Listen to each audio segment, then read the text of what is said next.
酒甜汤。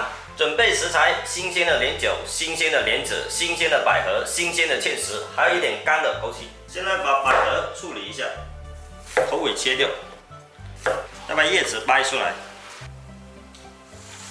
掰好把它洗干净。洗干净后放水里浸泡一下，别给我洗澡。这是新鲜的莲子，现在把它焯一下水，冷水下锅。新鲜的莲子一般都是冻过的，所以必须先焯水。莲子焯水1分钟，把这个粉末捞掉，再把它捞起来，再把芡实倒进去焯水，芡实煮开2分钟，来把它倒出来洗干净，再把洗干净的芡实蒸熟，还有莲酒、莲子一起蒸20分钟。这莲酒的处理方法上期视频有分享过，大家可以看一下。